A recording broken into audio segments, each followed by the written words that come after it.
sama pemirsa yang di mana Kita ke polisi informasi menyegel selanjutnya, ratusan alat pemirsa, berat milik evakuasi perusahaan korban. tambang Unjuk rasa menolak yang tambang berada nikel di di Sulawesi desa Tenggara.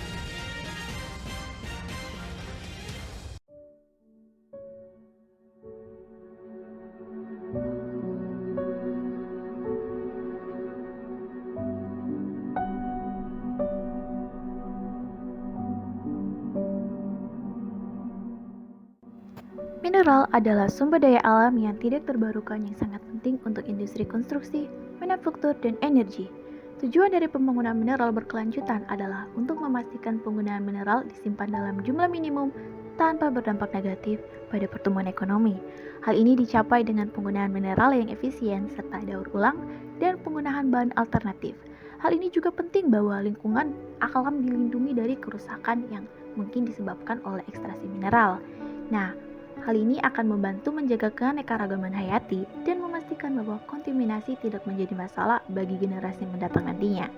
Dampak negatif dari ekstraksi mineral ini sendiri antara lain tidak sedap dipandang oleh mata, tumpukan limbah mineral dan pencemaran dari air asam yang mengandung logam berat. Nah, dari kegiatan pertambangan ini sendiri juga dapat dilihat perusahaan pertambangan dapat memberikan keuntungan pendapatan negara yang bertambah. Bagian perusahaan pertambangan sendiri memiliki peran yang sangat penting untuk negara Indonesia. Hasil pertambangan adalah sebuah kekayaan alam paling menjanjikan dari segala kekayaan alam yang berasal dari dalam bumi. Indonesia memberikan nilai jual dalam pertambangannya. Nilai jual pokok dari produk yang ada memiliki nilai dengan adanya banyak sokongan dari tenaga kerja serta sektor pendukung. Dampak negatifnya sendiri juga dapat dihadapi oleh Indonesia dalam pertambangan mineral ini secara langsung. Mineral sendiri menyebabkan bahaya lingkungan yang dimana dimulai dari air dan udara yang dimana terkontaminasi dalam perumahan.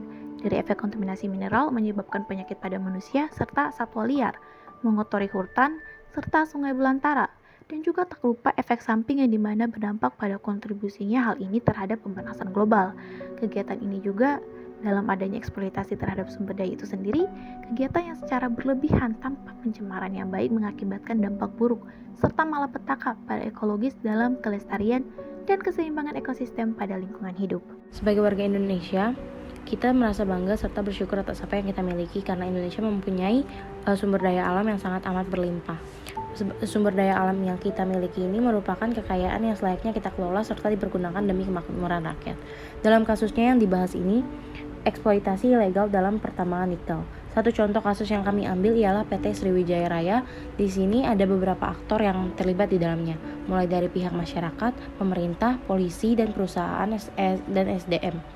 Aktor utama yang terlibat adalah PT Sriwijaya Raya di wilayah Desa Tapunggaya, Kecamatan Melawe, Kabupaten Konawe Utara. Perusahaan ini mengelola pertambangan nikel yang diatur dalam Undang-Undang Nomor 11 Tahun 1967 dan Undang-Undang Nomor 4 Tahun 2009. PT Sriwijaya Raya diduga melakukan penambangan ilegal yang membuat perusahaan tersebut didemo. Pertambangan ilegal sendiri adalah kegiatan pertambangan yang dilakukan masyarakat atau perusahaan tanpa adanya izin dan tanpa menggunakan prinsip-prinsip pertambangan yang baik dan benar. Kerugian dari pertambangan ilegal ini salah satunya adalah kerusakan lingkungan seperti pencemaran dan degradasi lahan. Aktivitas penambangan ilegal mengakibatkan struktur tanah menjadi labil sehingga menyebabkan longsor. Selain itu, hasil galian yang tidak sesuai dengan aturan pemerintah menyebabkan lubang-lubang besar yang tidak ditimbun kembali dengan tanah saat hujan mengakibatkan banjir. Aktor lain yang terlibat yaitu Polres Konawe Utara dan Polsek La Solo yang melaksanakan pengamanan atas demonstrasi yang terjadi. Untuk mengantisipasi keributan di lapangan, Polres Konawe Utara diminta untuk memeriksa pimpinan PT Sriwijaya Raya terkait dugaan melakukan kegiatan pertambangan tanpa izin yang legal. Mereka juga meminta Dinas Lingkungan Hidup memeriksa dokumen analisis dampak lingkungan atau AMDAL yang diduga sampai hari ini tidak jelas keberadaannya sehingga pihak terkait harus bertanggung jawab atas kejahatan lingkungan yaitu pencemaran pesisir Laut Tapunggaya yang dimana tempat tersebut sering digunakan untuk mencari ikan. Eksploitasi pada pertambangan ini tentu saja sangat berdampak pada kerusakan lingkungan hidup dan ini tentu mengancam kehidupan masyarakat.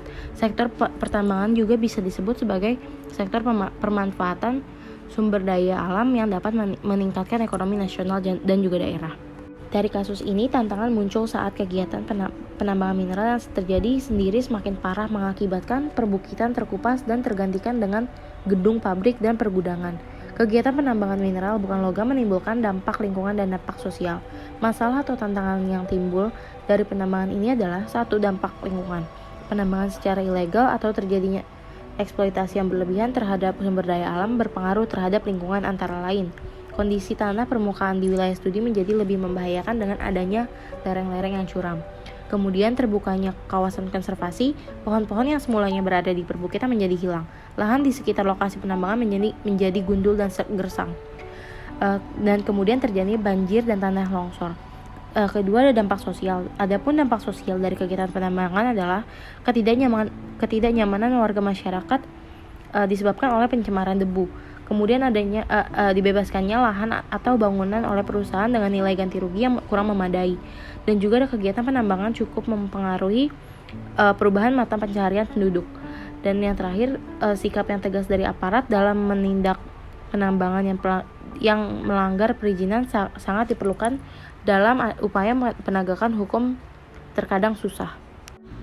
Strategi yang ada pun dimulai pada pengertiannya untuk sebuah penambangan harus memiliki izin menjalankan usaha dan beroperasi sesuai dengan standarisasi pengolahan limbah ini untuk meminimalisir kerusakan yang terjadi akibat kegiatan pertambangan. Menteri Energi dan Sumber Daya Mineral Arifin Tasrif mengatakan pemerintah akan memfasilitasi penambangan ilegal agar memiliki izin dan menjadi penambang rakyat.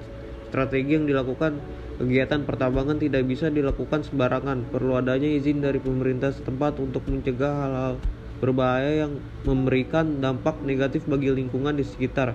Ada baiknya pemerintah tidak sembarangan dalam memberikan izin pembangunan.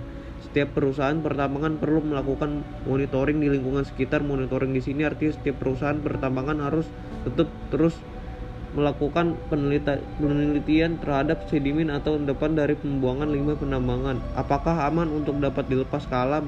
Sebelum limbah hasil penambangan dibuang, perusahaan wajib mengolah terlebih dahulu limbah tersebut agar nantinya tidak mencemari lingkungan sekitar. Oleh karena itu, perusahaan pertambangan harus melaksanakan AMDAL berdasarkan peraturan yang sudah ditetapkan.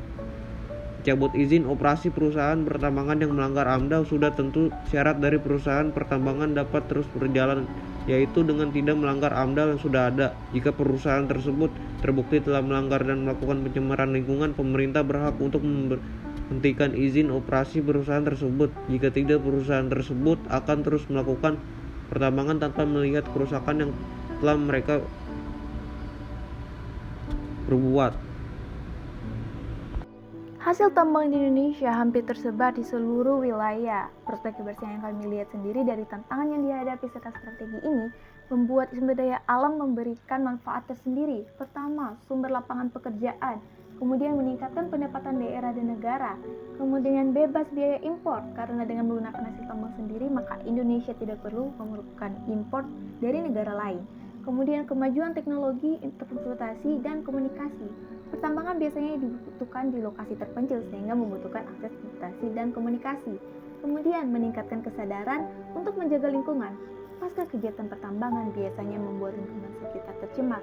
Pencemaran tersebut membuat warga negara lebih peduli dan mendorong untuk mengembalikan lingkungan menjadi hijau. Kesimpulan dari hal ini tentu saja mineral adalah sumber daya alam yang tidak terbarukan yang sangat penting untuk industri konstruksi, manufaktur, dan energi. Tujuan dari pembangunan mineral berkelanjutan adalah untuk memastikan penggunaan mineral disimpan dalam jumlah minimum tanpa berdampak negatif pada pertumbuhan ekonomi. Namun terkadang adanya pertambangan serta perusahaan yang melakukan upaya ilegal dalam pertambangan yang memberi efek negatif kepada kehidupan lingkungan. Kami sendiri setuju dalam pemberlakuan kebijakan-kebijakan yang ada serta upaya pemerintah untuk menghentikan hal ini. Alasan kami mendukungnya adalah pertama, lingkungan yang sehat dan terus terjaga merupakan impian semua orang agar menciptakan adanya healthy environment yang tidak membuat rugi setiap individu di sekitarnya. Kedua, menurut kami adanya upaya dalam menangani hal tersebut agar adanya ketertiban serta hukum yang setimpal bagi penambang yang nakal agar tidak terlalu berani menambang tanpa surat izin. Dan yang ketiga, era globalisasi tentu saja terus berjalan maju dan memenuhi kebutuhan yang ada. Pertambangan perlu diperlakukan karena sumber daya alam penting dalam kehidupan keseharian serta membantu dalam beberapa aspek, namun jika adanya eksploitasi yang berlebihan bukanlah hal yang baik karena segala sesuatu yang berlebihan tidaklah baik. Dari penjelasan kami ini, kami memaparkan analisis kami dengan menggunakan teori Green Theory, yang dimana adanya isu-isu tentang lingkungan yang dianggap keruh, yang dimana akibat dari ulah manusia sendiri, kerap cenderung eksploitatif menjadi latar belakang dalam munculnya alternatif Green Theory untuk memperbaiki pemikiran manusia terhadap lingkungan saat ini. Dari akhir video ini kami berharap, kami kelompok 10 mengharapkan agar video kami dapat bermanfaat bagi banyak orang. Terima kasih.